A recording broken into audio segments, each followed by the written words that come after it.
There is nothing as powerful as a changed mind. You can change your hair, your clothing, your address, your spouse, your church, your residence.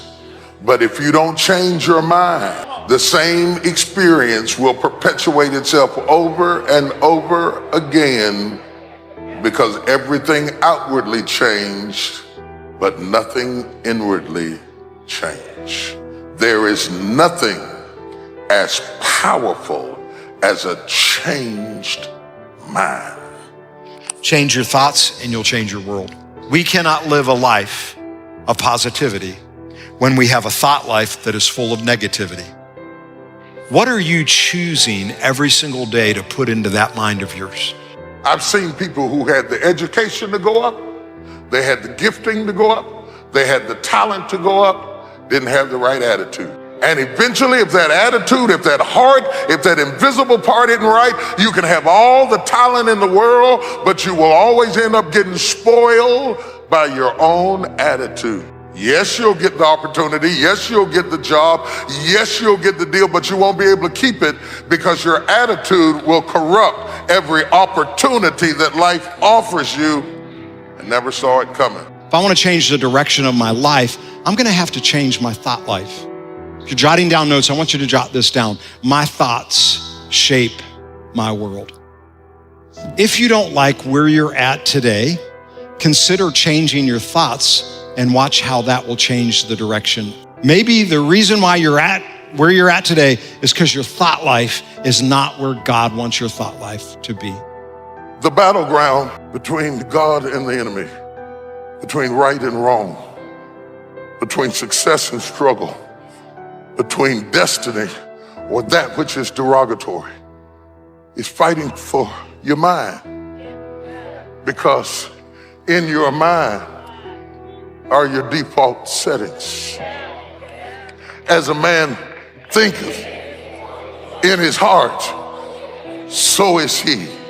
If you don't change it in your head, you can't change it in your life. I don't care whether it's losing weight. I don't care whether it's going after a job. I don't care whether it's being faithful and committed. I don't care whether it's being honest and true. It has to change up here or it won't change anywhere else. I change the direction of the way I think, then I can change the direction of the way I live. But Romans chapter 8, verse 6, this is New King James, it says this: for to be carnally minded is death. Carnally is a word that we don't use a lot now, but it means flesh ruled. To be flesh ruled, in the Greek it says it this way: to be flesh ruled produces death. He's talking about your mind and your thoughts. If you think thoughts of death, you produce death in your life. Not death physically, per se, but if all you do is ever think about how bad your marriage is and how you hate the person you're married to, that kind of stuff, you're gonna produce death in your marriage. If all you're ever doing is thinking about how you hate your job, you'll produce death at your job. You might get fired and you don't even know why. What we put into our mind is vital. Paul says, to be carnally minded is death, produces death, but to be spiritually minded produces life and peace. I believe God wants you to have life and peace. I believe God wants you to have peace in your mind. And the only way that happens is I'm gonna grab onto what God says and put his thoughts in there. Because in Luke chapter 6, Jesus tells us that our thoughts that we speak come out of our heart, and whatever your heart is full of, that's what's gonna come out. Watch what he says: a good man or woman brings good things out of the good stored up in his heart. An evil man brings evil things out of the evil stored up in his heart. Watch this: for the mouth speaks what the heart is full of. I wanna say that again. For the mouth speaks what the heart is full of. Our attitude is an outward display of what's taking place in our heart. Let me say that again. Our attitude is an outward display of what's taking place in our heart. And that's why we need to guard our heart. Proverbs chapter 4, verse number 23 says, guard your heart above all else. Because your heart's more important than your possessions. Your heart's more important than anything, and here's why. For it determines the course of your life. Let me say this another way. Guard your heart above all else, for it determines your attitude. Now, why would I say that? I say that because our attitude is an outward display of what's taking place in our heart. So, whether you have a positive attitude or a negative attitude is really a choice, regardless of what you feel or what your opinion is. Attitude is our choice. John Maxwell wrote a book on attitude, and the title of it was The Winning Attitude. And here's what he said. Attitude is the advanced man of our true selves. Attitude's roots are inward, but its fruits are outward. Attitude is our best friend and our worst enemy. Attitude is more honest and more consistent than our words. Attitude is the thing that draws people to us or repels people away from us. Attitude is never content until it's expressed. And listen to this. This is a powerful statement. Attitude is the librarian of our past. It is the speaker of our present, and it is the prophet of our future. Attitude is the librarian of our past, the speaker of our present, and the prophet of our future. Our attitudes determine our success and happiness in life more than giftedness, more than opportunities or circumstances. Our attitudes affect our life. Every one of us are going to face difficulties in life, challenges.